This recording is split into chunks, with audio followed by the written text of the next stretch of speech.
Welcome to the Sparky Coach podcast. This platform was built by Sparkies for Sparkies. We simply exist to make business owners more profitable, or businesses more profitable and more predictable. So we want to work with people that work hard because we love working hard too, that work smart because you got to be on top of the business, people that are kind because no one likes a dickhead. Am I right? People who want results because that's what we're here for, right? And people who want to be part of a like-minded community. So if you're interested in hearing more about the platform, please reach out and enjoy the podcast. Sparky Coach Pod, Crowy here with my man Dave. Hey, how's it going? It's Dave Berner, the man. What do you call yourself? The head honcho, the big dog. What are you? You got a title? I hate titles. This was one of the things we started like right way back when we started. So everyone needs their title.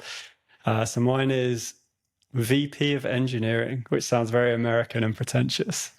Yeah, that sounds worse than founder somehow. Yeah, so I just put co-founder on everything. Yeah, so good. I think I wrote on our sign-off the big dog, the head honcho, trying to have like a stab at it. But then I could get used to, I think I wrote the Lord Mayor, one of them as well. I could get used to the Lord Mayor. So, so Lounge Pod, this is our take two because we had a false start. The other day I put myself in monster mode on the microphone accidentally, of course, and it was not great for recording purposes.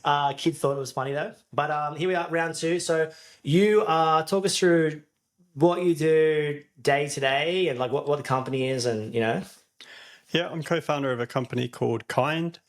We have been kind of likened to Shopify for SaaS, like software as a service businesses, in that Shopify kind of handles everything in the retail space. So you just bring your t-shirts or your mugs or whatever it is you're selling, and they provide all the payment gateways and the storefront effectively. And we do the same if you were building the next Instagram, that you could focus on sort of the photo quality, the video quality, and we'll handle how your users log in, how they pay the subscription to you monthly, how you handle support, all the kind of peripherals, I suppose, around the edges of your idea, with the whole theme really being to enable people who want to build new products to get to market as quick as possible. Amazing. So tech, you're in tech. Yeah, I'm a nerd, Yeah, it's so good. Nerd level activity. I love it. How did you, so what does Kind look like now? So what's the day-to-day staff size? You know, what's the kind of situation? We are 15 people, all fully remote. So myself up in Byron, and then got a couple on the Gold Coast, some in Sydney, Melbourne, a couple in the UK. So all over, really. Yeah, and you know, we touched on this on the last one, so going back to it so people can hear, like, remote working.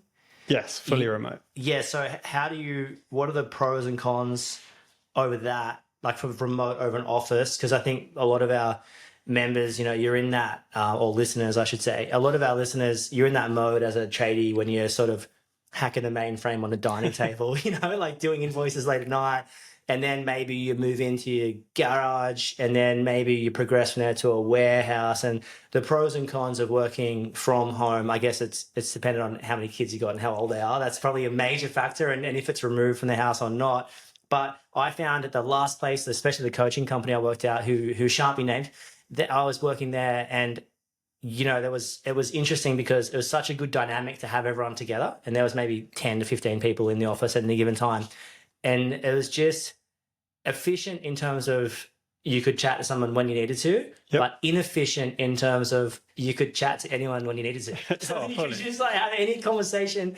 And I often reference the Lork principle, lost at the water cooler. Like many noble conversations, not non-negotiable conversations, so much time wasting, so much like solving the world's issues, but nothing is getting done. We're just chatting. So it's like the pros of remote working are you can, if you're in the zone, you can stay in it, and there's zero interruptions, hopefully. And but you know, the pros of warehouse, factory, office is that you've got your culture, I guess, but you've also got your overhead that comes with that as well, which would be a huge, like, because tradies work necessarily like hour to hour, and everything's sort of lumped into that raw cost per hour. It changes at about $10 per person. But anyway, that's tradie language. Changes your break even, $10 per person. But how do you find working remote? Pros and cons. Like, what do you love about it? Yeah, look, I think it's changed over time. So in my teens and my 20s, it would have been the worst thing ever. Like it wasn't so much the water cooler conversations, but it's more the after work beers, especially being in the UK. Like it's not just a Friday thing; it's every night after work. Everyone's down the pub. Tuesday night here, beers in a that's pod. true. Tuesday night beers, and that was the opportunity you got to maybe rub shoulders with your boss or whatever, and have a chat with them and discuss your ideas. And I think there actually is science behind the best ideas are created over beers and then finessed over coffee, or at least that's kind of how I like to roll. The best ideas sometimes happen in the space. I was talking to one of our members today. I don't like naming members, so I won't name him, but legend guy. And he rocked up. He'd been away in the Sunshine Coast, and he was like, "I need to hire a first year apprentice." And I'm like, "Did that come to you on holidays?" And he goes, "Yeah." Well, that's what happens. When you get some headspace or some sort of time in and around an idea, or you're removed but still in. Yep. The best ideas can sort of come. But anyway, I interrupted. Well, and also like in the beer or after work beer situation is the chance for those apprentices to pitch their ideas to you that they may not, they might not have the stones to do it on the job site, right? Or they're in the middle of it, but then afterwards they come up with this cool idea about how you could build whatever. But yeah, that sort of stage of my life, I would like remote working just wouldn't have been for me. Like it was just way too important to be around other people. But now kind of 3 kids deep and family, like the ability to be around my family whenever I want and to see my kids day to day. Like my dad would have been away 7 till 7 every day. So I'd just see him weekends. And so I'm super grateful that I get that opportunity to hang with my kids and spend that time with them. But there's definitely pros. Like I'll fly down to Sydney probably every 3 months to catch up with the team and sort of have a bit of a deeper working session. So yeah, there's definitely trade-offs. I feel for the juniors coming through. Like I'd learned so much in an office environment from tapping somebody on the shoulder and asking them a question and being able to get that response, or overhearing conversations of more senior people. To put it in a job site, we had some roofing work done, and you've got maybe 4 people looking at the roof, discussing stuff. And I guess those juniors are listening to the more experienced people, and they're learning. Like all that knowledge is being distilled down into them. And it's exactly the same in the coding world when you're listening to, there's actually quite a lot of terms borrowed. So in coding, you have architects that are generally like more senior and kind of thinking about the whole like systemic infrastructure of a system. And you're coming in as a junior and listening to these super smart people and figuring out, okay, well, when I build my own thing, this is how I'm going to do it. I haven't really considered that, because coming from a site sense, I remember being a first year apprentice and always wanting to be involved in those big conversations that the tradie or your boss would be having with the owner or the builder or developer or client or whatever. I remember always wanting those conversations, and it's amazing to sit back and watch it, and you watch how they respond, how they react under pressure. They watch them problem solving in real time, solving issues in real time, but under a really solid temperament, which I think it's amazing what you're watching. Even one skill that I learned from watching was, and I would always tell my guys, it's the 10 in 1 or 1 in 10. So, sort of a lot of junior or like a lot of people learning to run jobs will go and ask the client a question, and then 2 minutes later, another question, 10 minutes later, another question. And I was like, no, you pile your 10, 15 questions up. And instead of asking, one question 10 different times, you ask 10 questions at once. Yep. And even training that, like in real time, having people in and around you was huge. So yeah, pros and cons to remote working. Obviously, being in and around the kids is a huge bonus. Yep. But also being around the kids is a huge distraction. Totally. And how do you manage that? Like, do you sort of control your own hours a little bit? Do you start early, finish late? How do you do that? Yeah, so we have a concept at Kinde that we started right from the beginning that was called adult hours, in that we believe that you're adult enough to manage your own hours. Whether you perform best 5 a.m. or whether you perform best like 9 p.m. in the evening after everyone's gone to bed. Like I like the house to be quiet and everyone down, so I'll often work like later in the night or early in the morning, and then maybe I'll clock off early to go to the farm or to the beach or whatever with the kids. So long as the output is there, it doesn't really matter when that work's going done. I'd much rather somebody did that than they just kind of pushed through in like a standard 9 to 5 window, but that's not actually optimal for them. Yeah, that's really interesting. How do you manage? I mean, we've been talking recently about, you've sort of started to theme your days, which I always loved from a office sense. I feel like the most productive days that I had in the office were full days, not half days, like a full day. And obviously being part office, part site, you can get drawn out to site. But I remember like full days were super productive, and I would do office one day, then site visits the next. So Monday, Wednesday, Friday were office, and Tuesday, Thursday were site visits and just punching around to different quotes and things like that. And then I would theme the day. So Monday was like the money day where pays super, invoices were checked and sent and quoting. And I found myself at a high level of output on Monday. Monday, if you're in more of like the project space, it seemed like there wasn't much noise.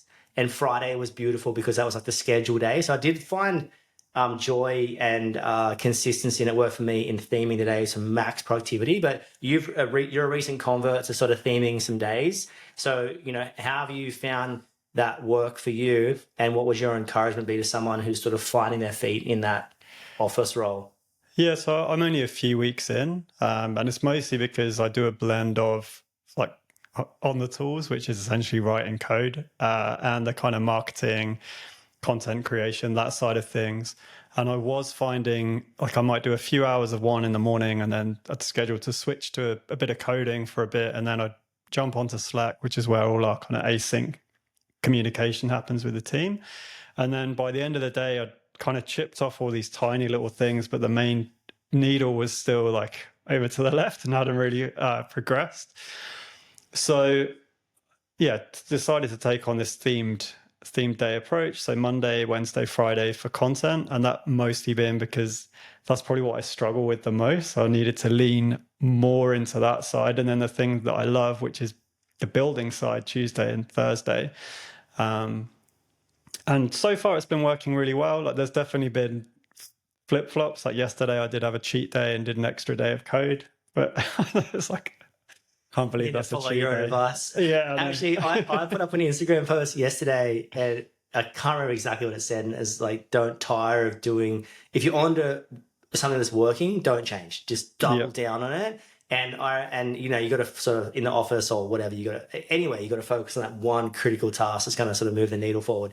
And yesterday morning, I started a job that definitely wasn't a top priority, and I knew it, and I had to reread my post that I put out that day, and take my own advice and be like, oh no, I've got to do that other thing. And it's crazy how you can get swayed. So how do you work? How do you work on like? What's the one thing that's the most important thing you do? Like, do you write it out before you start, or how do you? Yeah, operate? so for probably the last few months, I've started journaling, not in like a kind of long form, but just ask myself a few questions in the morning and a few questions in the evening. And I try and get the answers down in less than 5 minutes, like just not even to think about it, just to get kind of a brain dump. So I'll start with, what am I grateful for? What am I excited about? What am I avoiding? That's usually the thing that should be the priority. It's a pretty good indicator. Like, in the back of your head that there's something you should be doing that you're not. And then the next question is, why are you avoiding it? And then I normally feel guilty at myself because I'm like, oh, yeah, I haven't really got a good excuse for avoiding this. And then the last one is, what's the focus for today? And inevitably it ends up, well, should be in theory, the thing that you've been avoiding. Then at the end of the day is kind of a just 3-question recap of what was kind of the biggest win for the day, what was the biggest learning or realization, and then what's on for tomorrow. So, and I found that way, like I don't have to think about it too deeply, but sometimes just getting it down can clear your brain a little bit, and then you can always come back to that throughout the day if you find yourself drifting onto something else. Yeah, it's interesting. And in the terms of the Like, what is that role for you at the moment? Like, what's that one item or a couple of items you're focused on in the business? 15 staff in, and where's your head at? Is your head 5 years down the track, or 6 months down the track, or in tomorrow? I think about a year ago, it was 5 years down the track. It's definitely harder to project that far now, like in tech and in the world of AI, which we're all in. Everything's moving so quick that you're almost like, what's happening next week? Yeah. Because it's just, the pace of it is just insane. But so, I'm not thinking, like, obviously, you kind of have a rough view for where you want to get to in that time frame, but I think it's so hard to predict in our space at the moment. And I'm not sure if that's the same in the trades yet, but I assume it's coming.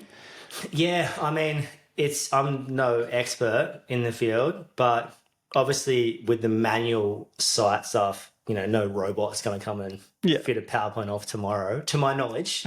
Maybe someone's crazy going on. And I think the fact that a lot of the site stuff is relatively unpredictable, like it's not super consistent unless you're on a new build that's the same layout, same structure. You're usually, there's tweaks and variations everywhere. But I do think in that admin office space, there's a lot of opportunity there in that world. I mean, we had a chat the other day around your fire, which is great, about the use of sort of chat GPT in who's the best electrician in my area. And I've been writing that in, and it just populates usually based upon I guess maybe Google reviews at this point, or what it finds on the internet. And you were saying how you felt like that's going to be a pretty huge disruptor in the next 6 months to 6 years, or 6 weeks to 6 months, or I don't know how long it takes. But how long till it's scouring your website for frequently asked questions, your social media for interactions and likes and popularity, and your Google reviews for reviews, and Facebook and bits and pieces. So where do you see... what I mean, you'd have an interesting take on the trade world because you're not in it, which I kind of like hearing people's takes on it. But what do you see in a trade world where it could come and sort of disrupt? So, I mean, it is doing that now. It will be scraping your website, scraping your socials. ChatGPT or OpenAI have direct affiliation with Reddit. So anyone that's talking about your business on there, that's going to help it get to the top. There's Tom's, name's escaped me. Tom something or other. So they're always on there. The sites you can go to check it out and see what the affiliations with different models are. And you'll see already for Google Gemini, like when you type something into Google, your results are now pushed down under this wall of text that's been generated by Gemini. So even if you're not intending on adopting AI, it's kind of being pushed on you anyway. And it won't be long before the new smartphones, it's just built in as part of the operating system. Google search is likely to be just using Gemini soon. I think OpenAI and others are talking about bringing out browsers. So I think even if you don't want to adopt it, it's going to end up being forced on you in a way. Where do you reckon that will leave Google ads, say?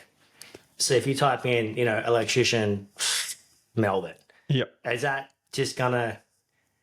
There's gonna be an element of advertising in there probably at some. That's how they make their money. I mean, they're losing money at the moment, and I mean we've pulled back massively on Google ads, and I think most tech companies have for that same reason. They're all the ads are being pushed down below Gemini. But I think for Google, it's more important that they're in the race and they're kind of willing to take that hit, I think, on the ad revenue to stay relevant in that space. They'll figure it out. Probably on the free plans, they'll end up injecting ads into your chats or something like that. I mean, probably even on paid plans, as we've even seen with Netflix and the like now, you're still paying and you're still getting ads. So they're double dipping. So, I suspect that's the way that all these chat things will go, which... It's kind of a shame because at the moment it actually is quite organic, and allegedly the content that it's bringing up to you isn't being, other than the affiliations with Reddit and where they're scraping that data, but it is still figuring out its own stuff from those sources.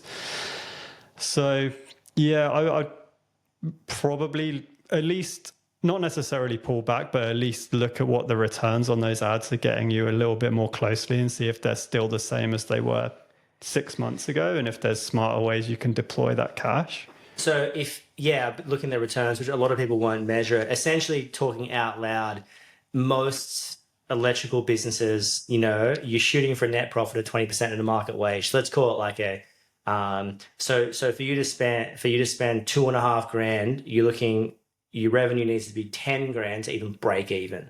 Gotcha. So that's a general, just for anyone listening back, like if you're spending $5,000, like I'll say $4,000, it's easier math. Like if you're spending $4,000 on ads, if you're spending $1,000 on ads, you need $4,000 to return that, like to break even. So it's super interesting to sort of note in that a lot of people aren't checking and measuring, which you kind of need to across that point. But if you were an electrician now, and you know what you know about sort of, there's lots of interesting thing in the trade land is word of mouth, which I don't think you're ever going to replace. I think it's such a beautiful way to sort of get work when, it's good enough. Oh, if I needed someone, I might ask you. And you're like, because we live, 100 meters apart or something. Like, so you wouldn't go, oh, yeah, use my mate. Even our friends got their fireplace and they're like, do you know a builder? I'm like, I go to Pilates with a builder. Yeah, use this guy. He's awesome. So they used him. So they're never going to replace that. Yep. At some point, you're exhausting the people you already know, or you need to meet new people or whatever. Yep. But what would you do to sort of get on the right side of future-proofing yourself? I guess it depends on where you are, right? I mean, up here, since we've moved here, we've been fortunate enough to have lots of trades recommended to us, and we've done a fair amount of building work.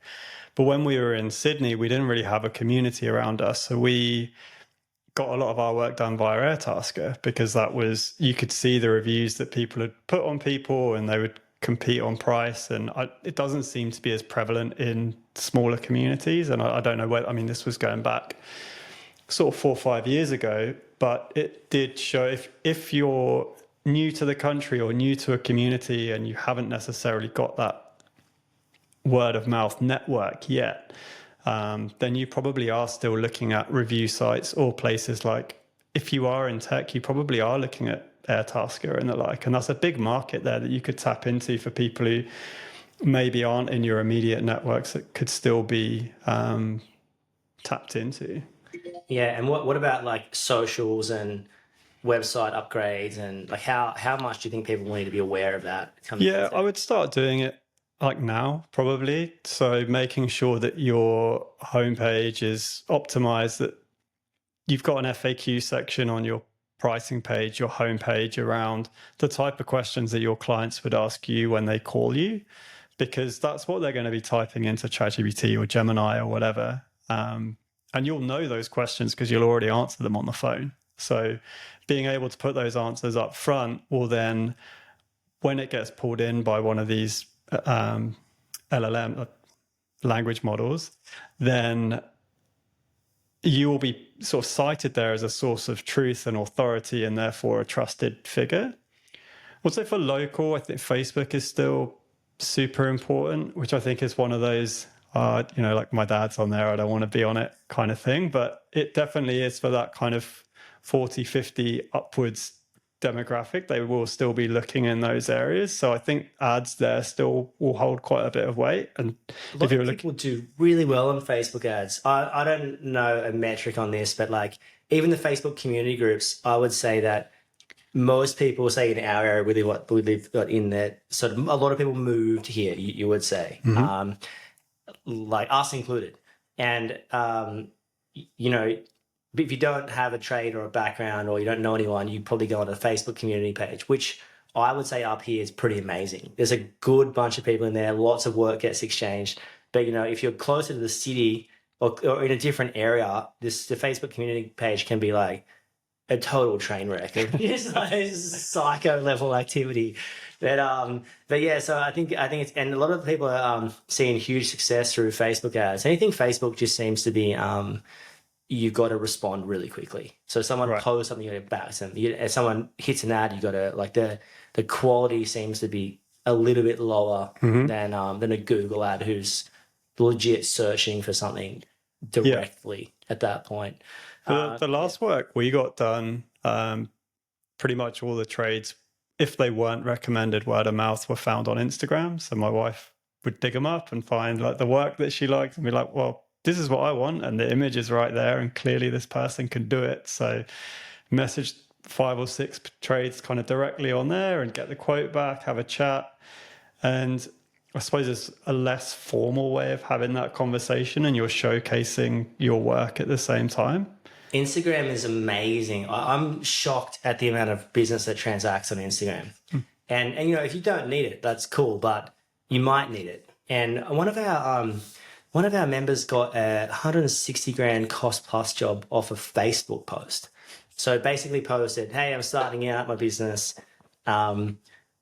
If anyone needs an electrician, let me know. And this is like a friend of a friend called him and was like, oh, I need someone. And it's like if you're starting your business on an hourly rate job, you're getting paid to learn how to quote, you're getting paid for all your efficiency. Like you got full blown labor efficiency. You're not worried about, you're capped at a certain ceiling of like 20% net profit, but you're not losing money, which is huge. Like it's a huge, chip in, you would say, from Facebook. Yeah. Which you would laugh at, crazy. Now coming back into partnerships, and obviously you're in a business partnership. Yep. A 3-way partnership. Yep. Unorthodox. Yeah, in the most PG way possible, hopefully. Maybe, I don't guess. Maybe not. Maybe, who guess?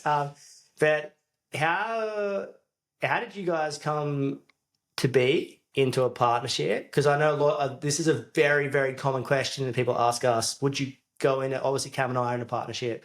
But people always ask, this common question you hear stereotypically from the area I was in, previously, the Sutherland Shire, God's country, that you see, I swear it was just, don't do it. Never go on a part. Right. Everyone was like, get stuffed or die trying, 50 Cent quote. And then coming up to here, I met you and another one of my close friends who's there's 2 of them and another sort of co-owner or whatever. Yeah. And I was speaking to you guys and you were like, no, 100%, it can be the best thing ever in a partnership.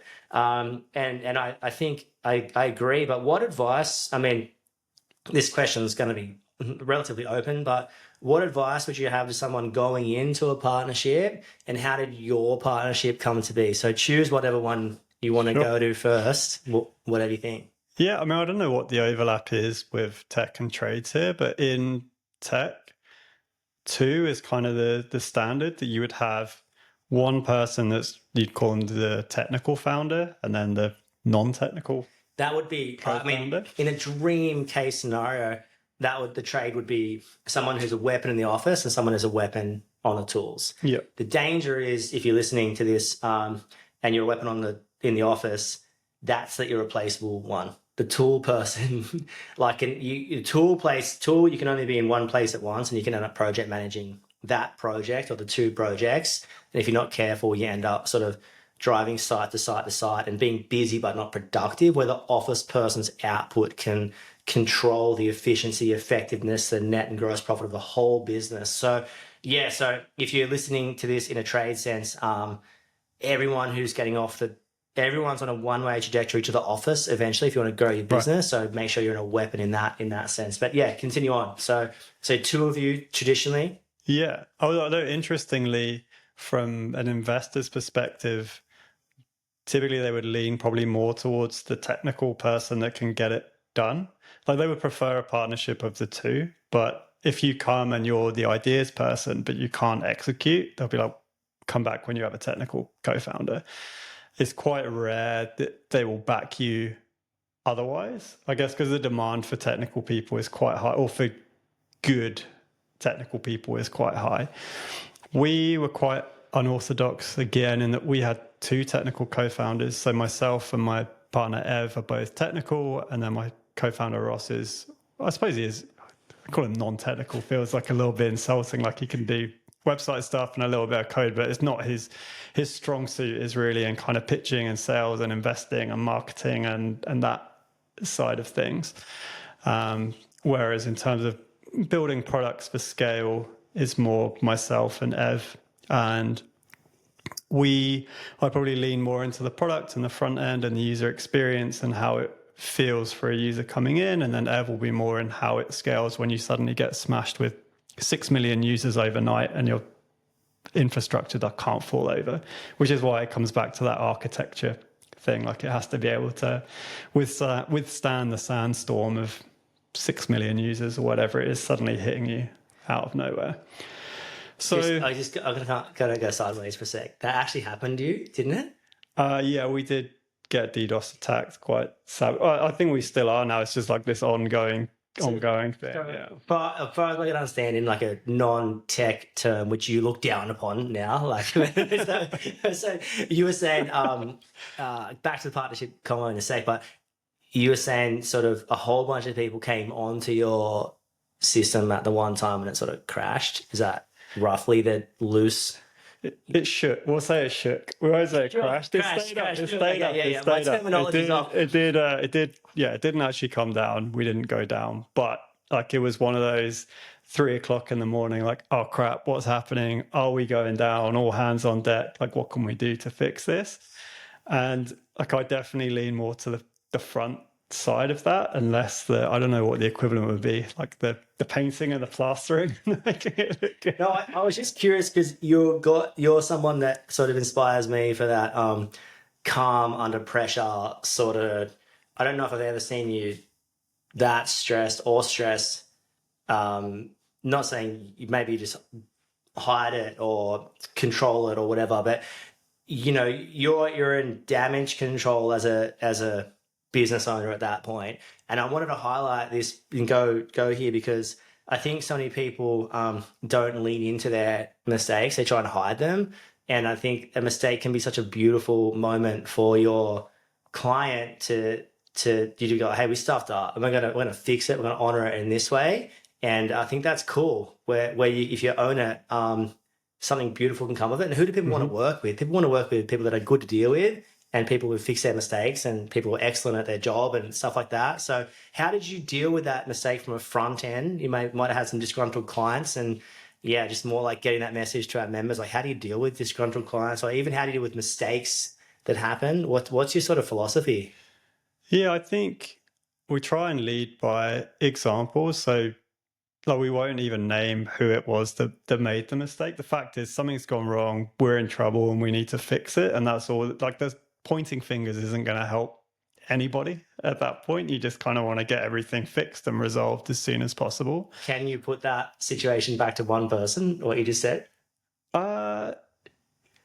It's always going to be, because like any code that goes through will be reviewed by the team and go. So even if like it was one person's done it, somebody else has signed it off and said that this is okay. So I think it would be unfair to do so. Yeah. I'm just curious if you're like still holding out on me and but like, you know? I mean, I've broken tons of stuff. I mean, that's the reality. I'm sure like half the team shake every time they see some code of mine going in. They're like, oh Christ, it goes Dave again on like a solo rampage. Just like it's hard solo. But how do you deal with that mistake? You obviously have to call it out to clients, and just maybe not that one, but mistakes in general. Like what's your go-to? Yeah, we're pretty transparent. If it's something larger, then we'll call it a post-mortem, which sounds kind of morbid, but we'll write like a full report on what happened, what we're doing to mitigate it in future, and just be fully transparent, really, because that's, you know, it's going to come down to something technical that happened most of the time, or that we have been attacked or whatever it is. But there's no point in trying to hide behind it, because I think people can sniff that out pretty quick. Our audience is quite technical generally. So if we are super transparent and give them all the details of what happened and all the things that we're doing to prevent it from happening again, then they'll read that and they can understand, like as fellow engineers or whatever, like, okay, yeah, no, I get that.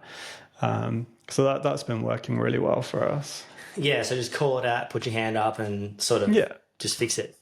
Yeah, there's no point in hiding behind it. Like people are smart. And then internally? Internally, yeah, people are pretty, like I always put my hand up when I cock something up. And I think if you lead that way, then people are, like nothing's ever kind of come out of nowhere. Like it's usually been like someone's like, oh, I wasn't sure about this. So you kind of have like a bit of a an inkling that maybe something isn't going to be quite right. And we've tried to foster that culture of trust and openness that people can come to you if they think they've stuffed something up. Yeah, that's a huge one, isn't it? I always said to my staff, there's a scratch on the island bench on the floor. I want to know about it so I can call the client. There's nothing worse than the client calling me like, oh, there's a scratch on our floor. And I'm like, oh my gosh. You need to know that. That's critical information. But okay, partnerships. So wherever you were. Good question. Said, so the three of us, we have kind of a distribution. We all have our strengths, and we came together. We all used to work together at a different company, but in different teams. So we were all at Campaign Monitor in Sydney for a while, but we didn't really cross paths at that point. Then Ev and I continued on to work at a few startups together, and Ross moved over to Canada to work for Shopify. And on the side, Ev and I tried a ton of different side projects and hustles. We built like gym membership apps and learning tutorial online video, all sorts of stuff, and basically sunk a bunch of time into building all the building blocks around it, and kind of landed on this, well, maybe this is the product. But we were also hopeless marketers. We're two tech nerds that can build really cool stuff and build it for scale, but have no idea to get it out into the world. And so we've got this graveyard of dead projects that nobody's ever going to see. And then as we were kind of coming to the realization that maybe the product is all the plumbing, effectively, Ross was coming back from Canada and messaged me going, hey, I've got this idea for an app. It's essentially all the plumbing. And we're like, all right, cool. We've got a prototype of that. Maybe we should have a chat. And we sat down, got together. We showed him this demo that we had and decided he filled the gaps that we didn't have really well, complemented our skill set, and so opted to go in as a 3. And I think, it's definitely unorthodox. I think he was probably only looking for one technical co-founder. But then, as I say, in terms of when you're looking for investment, having somebody technical on your side is like having an ace, and then showing up and being like, oh, well, I got 2. Yeah. Then that definitely made it easier for us to raise, pretty much just based on a demo. So this is interesting for me to talk about, because I see... Do you have one more of those, guys? Oh, yeah, thank you. Champion. You got a couple more, right? This is like a dream night. So how do you think it would have fared if it was just the 2 tech people? Like, you would have had to employ a marketer, salesperson.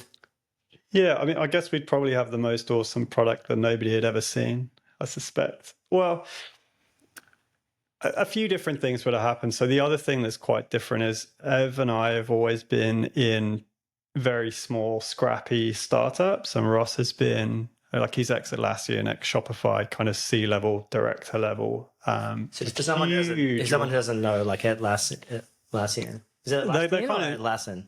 I think Atlassian. Atlassian. So how big is that? It's like $1 billion company? Yeah, like multi-decade, multi-million-dollar company, probably the biggest tech company in Australia, I'd say. I mean, big enough that the CEO was able to place bets with Elon Musk about supplying batteries to Melbourne. Okay, cool. So co-founders come from some high. How important is that coming from that higher level activity? Yeah, different. Like for raising capital and investment, definitely super important, and for thinking about how a company needs to be structured, definitely. Like I say, when we were going back to the start and kind of deciding who was going to have what title and what the structure was going to be, Ev and I thought that was a waste of time, but paid absolute dividends. As the company grows and you bring more people in, so thankful that somebody coming in with that sort of experience just saved us from a ton of headaches from hiring people into the wrong positions or putting them in too high. And but then I think what we brought to the table was trying to keep a real flat structure and not overhiring. And it's just been a really sweet kind of balance, I suppose. So just explain what is like a flat management structure. How would you best describe that in a sentence? So we don't have any team leads, supervisors, anything. Everyone is essentially at the same level. I mean, you have people that are maybe technically senior, but they're not anybody's boss. Like nobody reports to them in any way. They're not wasting time signing off people's holiday or annual leave or anything like that. It's probably more, you can go to them for advice, but everyone's ideas at the table are equally valid.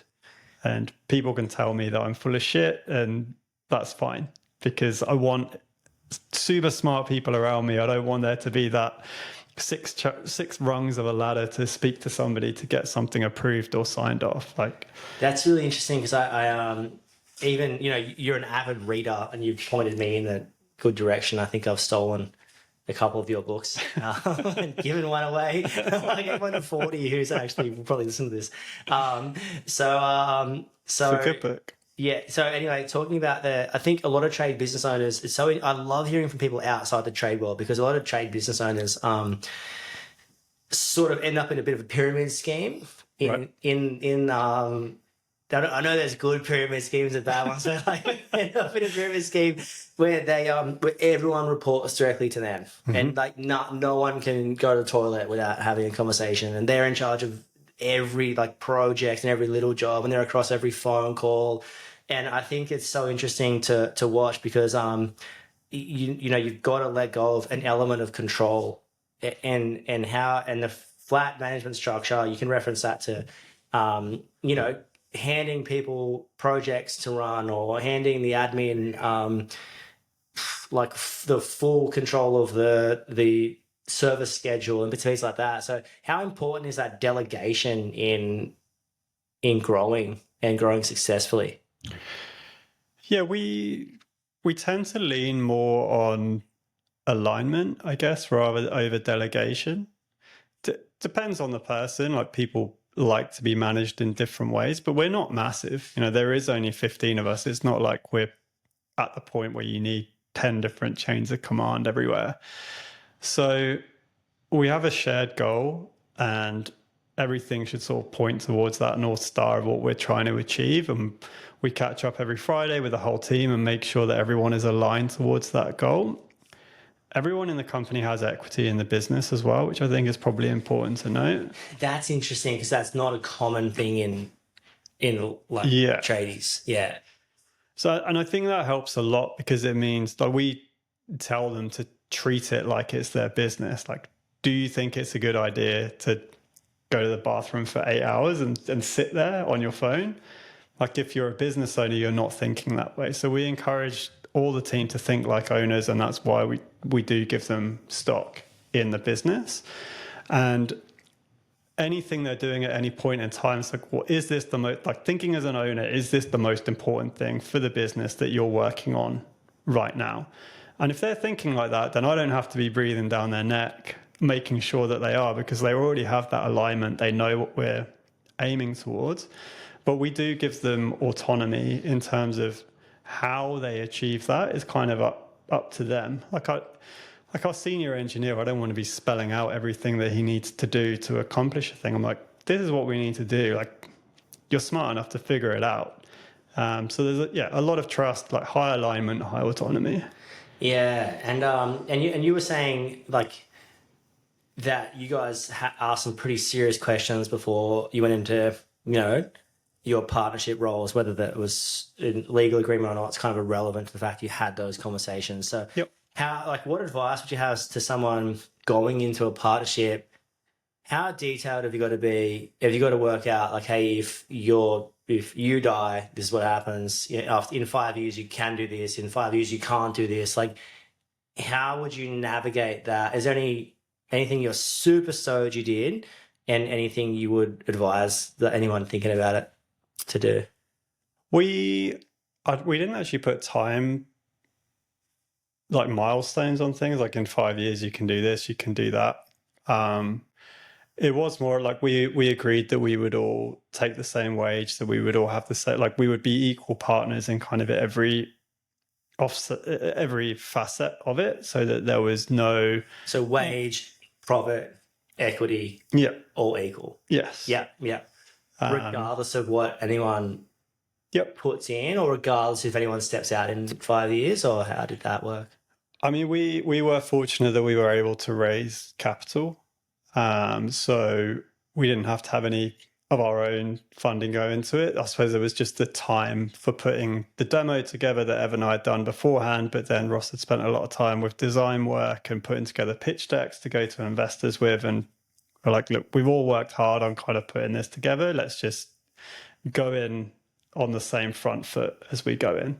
And I think that was just a really smart decision, because nobody's then like playing a trump card or like, oh, this means more to me than it does to you because of X. It means you're all, or like, oh, you don't care about it as much because you're less of a partner or whatever. That's cool. Yeah, yeah. And anything else so that you did?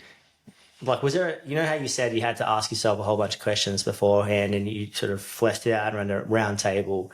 Was there a questionnaire you went and did, or?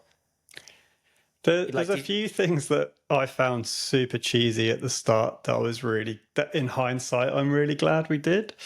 And this probably comes from Ross coming from bigger companies. So we did a values exercise really early on where we established what the 6 values of the company were going to be. Can you name them? Most. I remember Stay Foolish is definitely on there, and Make a Bigger Pie. But we'll kind of, anything that we do, we'll always come back to those. And when we're hiring people, they can kind of read those and understand what we're about as a company. Our clients can read them and understand what we're about as a company. And yeah, it was something, again, I was kind of skeptical about at the first. So like, shouldn't we just be building a product? Like, why are we writing out these values? But it did mean that then the 3 of us are aligned on those and that we're all kind of believing the same thing. That's really cool. I feel, we were talking beforehand off air, we did a digital marketing course in Sydney, I don't know, a month ago, 2 months ago. And we had to film this landing page. And it was so interesting because I was all like, what is our message? You know, it's something you never really think about. And Yep. can I explain this to a child? Like if a child asks, what do you do? I'm like, oh, like how long would it take me to explain it? I guess the longer it takes, the less I understand about my own business. But I was like, kind of nailed it down to make money, build wealth. Like we help our clients make money and build wealth. And when I nailed that, I was like, oh, that's super cool. I love that. But it's interesting when you nail down that and then everything gets put through that funnel. Like our clients on an avenue to do that, and everything needs to funnel toward that common mission goal kind of thing. So our common one is a world with more founders. Like that's what we're setting out to do. We want to enable more people to start businesses, and that, I guess that's kind of our North Star. And then we have the six values that sort of sit beneath that. Yeah, cool. Hey, hiring. What's it? You know, obviously, I think you recommended me that like the No Rules book from Netflix. Fantastic read for anyone who out there wanting to listen. It doesn't say anything groundbreaking. I'll say that, like, basically in a nutshell, hire excellent people, people that are smarter than you, and then excellent people want to work with excellent people. Yep. So, you know, if you had one sentence to frame it up, it's like hire A players and then watch the culture sort of control itself. And I think it's only a couple of people, or a couple of times, like you go, I think it was Hormozy that was saying, you know, the more policies or rules you've got to have, the worse your team is, kind of thing. What's your policy in and around hiring, and how do you find the best people and work with the best people? And what are you looking for? So we have a values interview first, which kind of checks if somebody aligns with our values. And the reason we do that first is because if you fail that, I don't really give a shit how good you are. So interesting. What's we've got a sort of saying around here: excellence is doing what you do well and doing it with a good attitude. Mm-hmm. So it's like no point being awesome what you do if you're a dickhead. Yep. And if you're a dickhead and you're bad at your job, then we really don't want to work with you. And I think that's important because these people are the face of your business to some extent to your clients. So it's incredibly important to you working with good people. And I think a lot of people in the trade sense get trapped or in any sense, you get trapped into hiring because you're busy, Mm-hmm. and then it's like a knee-jerk reaction to hire. Then anyone's good, like because they're just whoever's available is the best thing ever. What is your value system check? Is it how do you do that? I have to pull them up off the top of my head, but we definitely have Just one. leave you leave like $10 on the table and just oh, never had, yeah. Yeah, I mean, we have one around, I think one of them is human kindness, gentle manners, which is just around like we don't really, like sort of like a no dickhead policy, basically, you know, like we treat each other with respect, which kind of comes back to the not having any like hierarchy really in the company. Like everyone has an equal voice at the table, and we won't have kind of toadying or bullying or people putting each other down for no reason. But how do you check that? How are you vetting that upon entry? It's usually a conversation. Like we're not testing for it or giving them like a survey to fill out or anything like that. Yeah, but the questions that we'll have at interview, there'll be a set kind of towards each value, and we'll just see how they respond to those. But I suppose it is subjective, but we have hired people that are, I don't even want to say like-minded. There's that whole, you know, is this person a culture fit? And then there's well, they shouldn't be a culture fit. They should be a culture add is the kind of old idiom that comes along with that. And I do like that premise, but I think it has to be a positive culture add, I guess. Yeah, and so it's just a feel out, like a flesh out with them. Yeah, for sure. And actually, even for the technical interviews, it's kind of similar. We don't do like take-home tests where people go and write a project for 3 days and then come back. It's usually a conversation in the moment about an actual job they've done or something they've worked on, and kind of asking them to deep dive into that and understanding what their part was to play in that. And so far, it's proved like pretty successful. That's cool. Yeah, I love the fact that it's values first because it's such an integral part of. Yeah, and I remember like it's interesting because I remember there was this guy I was going to church with at the time, and he's a legend, like maybe one of the best guys you ever meet. And then I was on this big rampage at that point, going, "Oh, you can train a skill. Like if they're honest and kind and you know work hard, I can train a skill." And this guy came on board, and you could. Definitely, we weren't training any skill. Like it was bad. It was so bad to the point where it was starting to affect everyone. Like he's really nice, we like him, but his output and he's not picking it up. And he was a fourth year that was a glorified like first year at that point. And it wasn't his fault, but it also was like, hey, there's got to be a line in the sand there. So you do have to have that good at your job and good attitude. Yeah. And what's the secret to keeping staff in a good attitude? We've got a pretty good retention rate. I mean, we were fortunate that where we are quite a small team, and having been coding for 25 odd years, I did have the luxury of being able to hire kind of the best people that I'd worked with at various companies over to most of. Some, you know, pretty happy where they are, but the majority of people was able to bring on board. So you already had that kind of trusted relationship and you can vouch for them in some way. And everyone that we've hired that was outside of that network has just been gold. I can't put my finger on exactly what we did. I'm sure having the values up front was definitely a factor in that.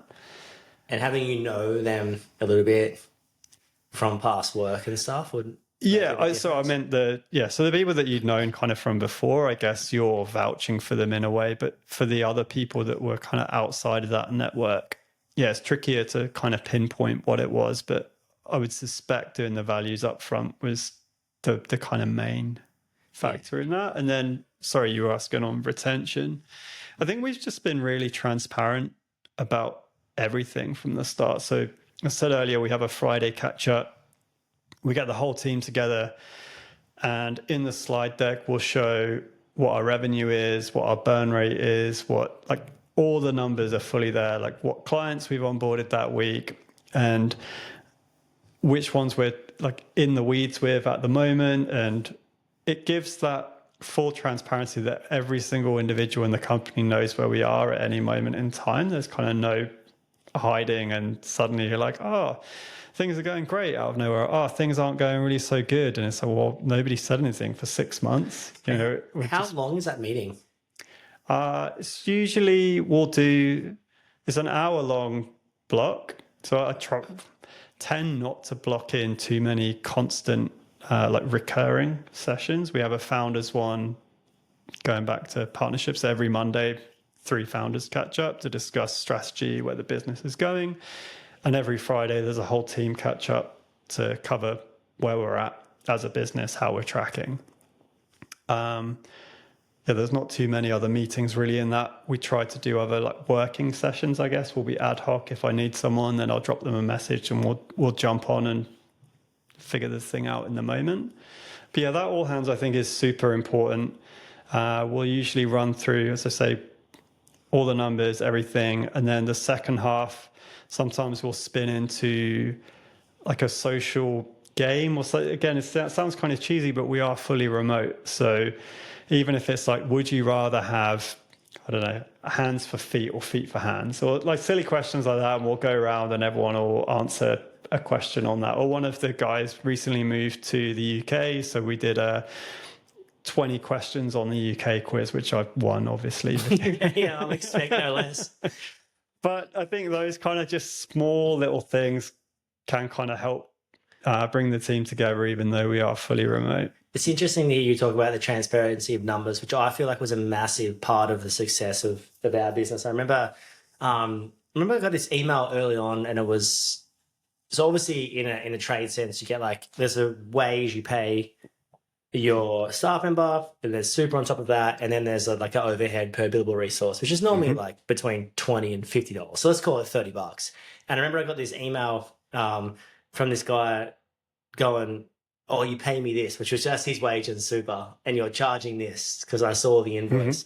You need to pay me more money. It was pretty aggressive. I should chase it up and post it.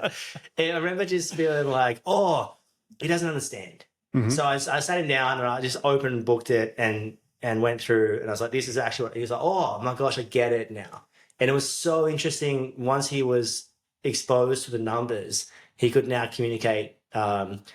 It just opened a different world that I hadn't seen before. It was like he was more on board with an awareness that I wasn't just sailing to the south of France on off his charge at rate. But also with clients too, I was really open with the clients, like, hey, this is what it costs us.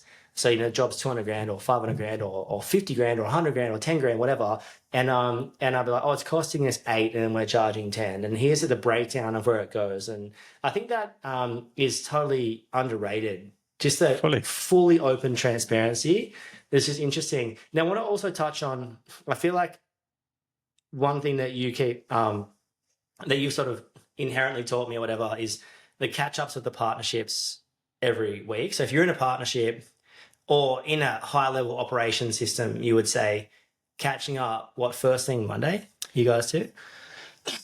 Like, sometime on Monday or sometime it's Monday morning. Yeah. And what do you go through, and what do you find helpful in that meeting? And what would you encourage someone to chat about? So we don't have a set structure. Unlike the Friday one does have, where we're like, okay, these are the numbers, these are the customers. There tend to be a few specific points that we'll go through to bring the team up to speed. The Monday morning one, it's kind of, we've had the week, we've worked, we've had the weekend to decompress and think, or secretly code over the weekend because you're a workaholic and can't help yourself. And then in theory, by Monday, I'll write a bullet list of stuff that's come up to me, whether it's something cool that a competitor's doing that we need to think about, or whether it's something strategic that we can be thinking about, something on the marketing side or a new product feature that we could consider. But the three of us effectively all come to the table, and at the start we'll list out our bullets and not really go in depth, and then agree like, okay, well, these are the things that kind of stand out as things that we want to deep dive into further. Or if there's specifically like one item on someone's list, everyone's like, all right, now this is the thing, we need to get into the weeds on this. It's scheduled for 45 minutes, but then I don't have anything after it, so that if it does extend beyond that than we can without risk of cutting it short. Because I think making sure the partners are on the same page is like, that's the most important thing, because you don't want to spread that message to the rest of the team like, oh, the founders aren't even aligned on what they're doing. So that's kind of the most non-negotiable. Will not cancel this meeting no matter what, and I will cancel any meeting if I possibly can. Yeah, so good. I love that. So just open up for if there's and what's your policy in the company on performance reviews, staff reviews? Like, how do you handle that? We've been pretty fortunate. I think there's only been 2 in the last 4 years that we've had to let go. Maybe it was one or two. We have a policy of fire early, which kind of sounds brutal, but like if somebody's not performing, then you don't want them hanging around, because it's just bringing, like going back to that Netflix book, it's just bringing down the team overall. You know, I mean, maybe in the trade sense, if you've got 4 guns and then you've got one person that's just constantly on smoko or like round the corner on their phone, then little by little, each of those other seniors just goes and joins them, and eventually you've just got nobody that's actually pulling their weight and doing the work.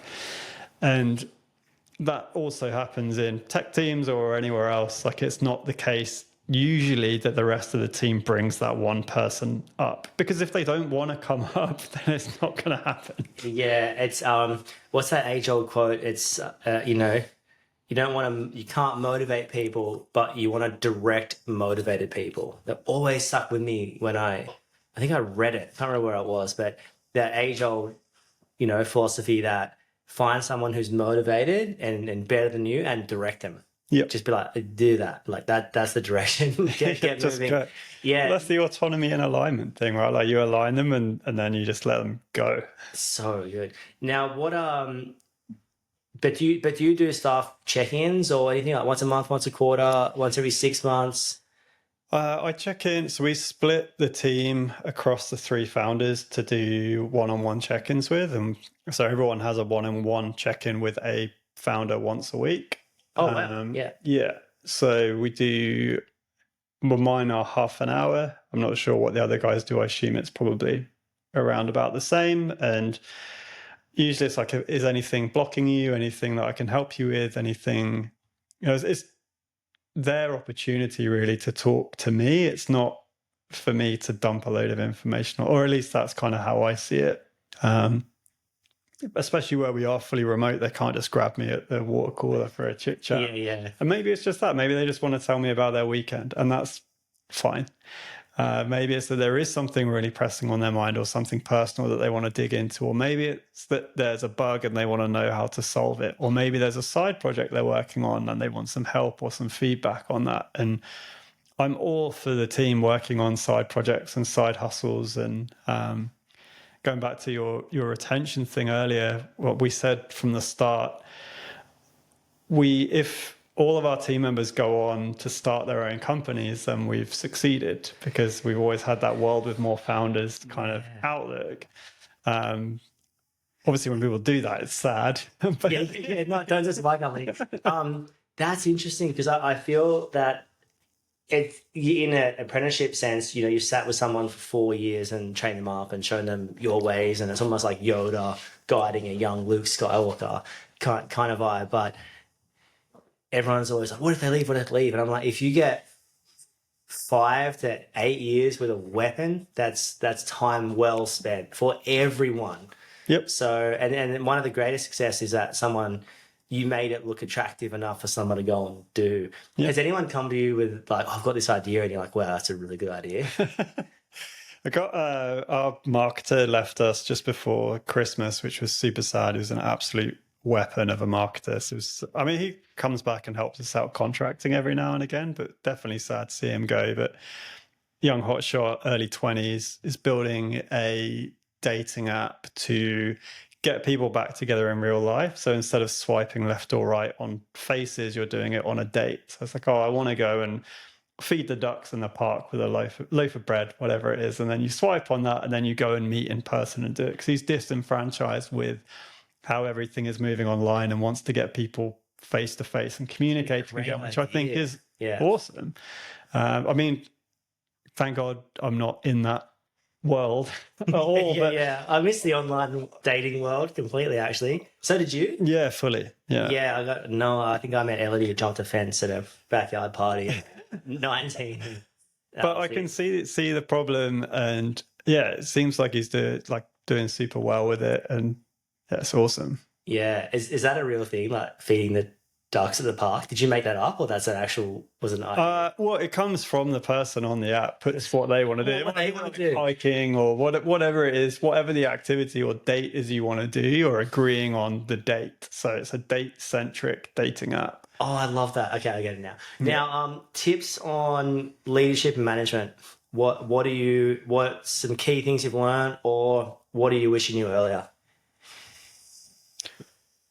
Oh, that's a big question. It's so big.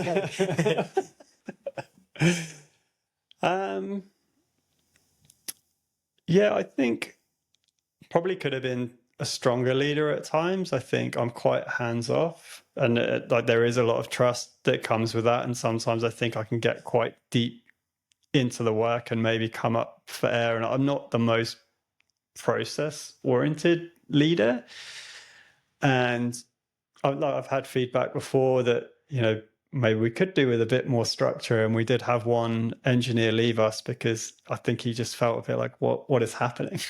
Which when you're in a startup, like it is quite scrappy and it's not for everyone. And at that point in time, I kind of had to come to terms with that. Like, well, maybe it's not for everyone and maybe that's okay.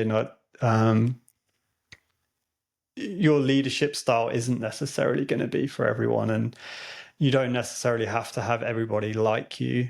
And I like to be liked, as I'm sure we all do. Yeah, it's hard to be the bad guy. And yeah, that was definitely like a hard one to hear, that it's like, it's like the lack of structure. And I'm like, oh, well, I kind of, but then for other engineers, they don't want that. Like they love that kind of autonomy to go and do their own thing. They don't want to be handheld and given, do this job, now do this job, now do this job.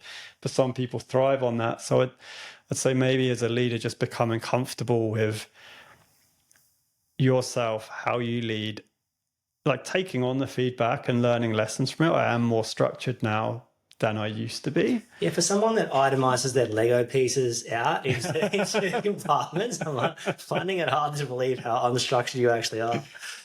It's funny because I remember when Cam and I first got together in the partnership, I was doing one-on-one. I'd been coaching for a while, like coaching in the other place who shan't be named, and then coming into some one-on-one stuff. And then I was always a big believer that, everyone's like, he was like, everyone needs a business pathway. And I was like, but how do you have a pathway when everyone's meeting at a different point? Yeah. And it was funny because it used to get me so mad. I'm like, it doesn't make sense. It makes sense. And then I went on this full mission to develop this, and that was a mistake. But his desire for a pathway led us to our structure, which was me going like, oh, well, both of us, sorry, but like, it was me going, oh, maybe they do need, what's the meeting point for everyone? And it was numbers. And so we've developed this spreadsheet, which is insane, and simplified the business model to close a month, close a week, and set and achieve your targets. And if you do that, you'll kill it. If you do the basics well, you would go really well. But it was interesting that it took an unstructured and a structured person together to come up with like structure. Yeah, And totally. it was like, and I think the meeting point in the middle was a great alignment of two worlds going, okay, well, there is a meeting point. There has to be a structure in a way. Yep. And it can't be so unstructured, but it also can't be so legalistic that, you need to be able to. Well, be you're a bit of a spending palm more tree, time right? like defining the process and the structure than getting anything done. It's the other. Yeah, exactly. So, okay, so leadership tips are find your own leadership style, find your confidence. How do you operate? You're a kind person. I know that's your business name, but like, I didn't mean to Makes say it my like daughter that. laugh a lot. She's like, "Oh, is it because you're so kind, Daddy?" Yeah, I'm like, but you are a kind person. How do you see that operate in a leadership sense? Do you find it hard? it's hard when you have to make tough decisions on things, for sure. And like, it's not that I don't get annoyed or angry or like, stressed. Like those things all do still happen. Maybe it is more like being a duck that's kind of like calm on the surface and your legs are going crazy underneath. Like an iceberg. Isn't it an iceberg analogy? You're going to see 10%. Possibly it's that. Remind me of the question. No, I was just talking about like kindness. I think kindness. I mean, I remember for me, I felt like I was too nice, and but it was my insecurity coming out. So for me, it was getting to know numbers. Really helped my quoting, because I wasn't now trying to tell someone what they wanted to hear. I was telling someone what was good for the business. So I think for me, knowing my numbers was huge for my insecurity and ego at that point. And I think like also treating myself like an operations manager, like an employee of the business. So am I happy with my output? How would I act if I wasn't in charge? And how would I act if I didn't have the ability to get emotional? You know what I mean? I think as an employee, you don't really have the ability to get emotional. It's quite factual in terms of like, is that person cutting it or not? Yeah. And the answer is like, some things are quite easy to see when you're removed from the situation. Yep. And I think when you're in it and you're able to make emotional decisions, it can get quite tricky at certain points. Yeah, I think just touching on a couple of words you said there, I think there is a difference between kindness and niceness. And sometimes the kindness is to be harsh, like not to be nice. And I don't tend to sugarcoat things. Like, I'd say I'm probably kind, but not necessarily nice. Yeah. I don't know what the right framing is there, but if you frame up a lot of the times that you've moved the needle north in your life, normally it's come from a challenge from someone, which hasn't necessarily been nice, but it's been true. And it's been kind in a way that has helped you grow. Exactly. Which is actually the ultimate kindness, if you wish. Okay, you're an avid reader. Knowledge is insatiable. What would you encourage people to read? Like what are you saying? Over the last couple of years, the books have had the biggest impact on me. Probably. Yeah, the Netflix No Rules really, really liked. There's lots of good advice. Even in the kindness space, there's ones on building a culture of feedback and being able to receive it and give it. Not always appropriate. I remember we were on this sales call. I won't name the company that it was with, but Aussie company kind of doing quite well. And we were maybe 6 months in, and they clearly adopted this Netflix culture of feedback. And me, Ross, and Ev are all on the call because it's like the biggest deal that we've kind of had. So all three founders are on there. And the founder of this company, as Ross is pitching, it's just like, just let me stop you right there. Can I give you some feedback? And we were just like, are you serious? And just goes into this like tirade about why he would never, ever, ever sign with us, which, to be fair, we'd been around for 6 months and we're offering the front door to his product. Like, sure, we were way out of our league. But it was quite brutal, and we're all sat there and we're like, oh, what is happening? And then he disappears out of his chair, and the three of us are on this Zoom call just looking at this empty chair.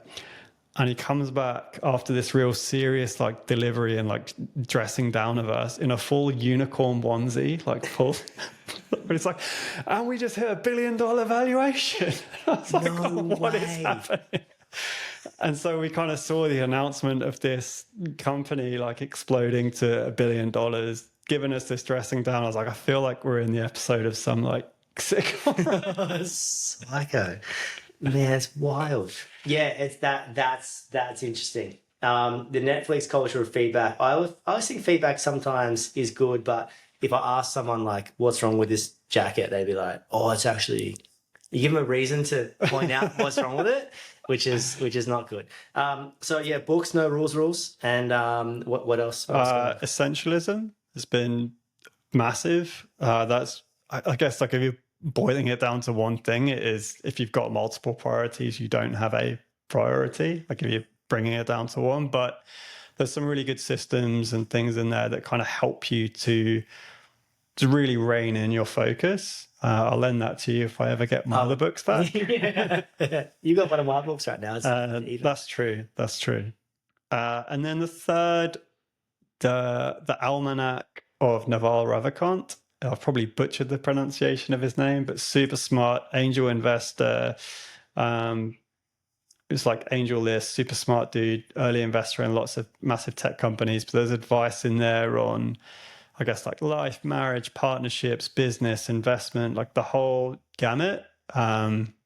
It's available free online. Somebody basically put all his tweets together, all his blog posts, and composed it into this almanac of all his knowledge. So cool. And yeah, you can read it online for free, or he is selling it as a non-for-profit. I think it's like at cost price to get the book. And yeah, phenomenal. So yeah, the Almanac of Naval Ravikant would be my third. Yeah, that's cool. That's cool. And signing off, like what is the couple of things you would, anyone that's listening, what's your sign off or word of wisdom or one shot, one opportunity to bless everyone?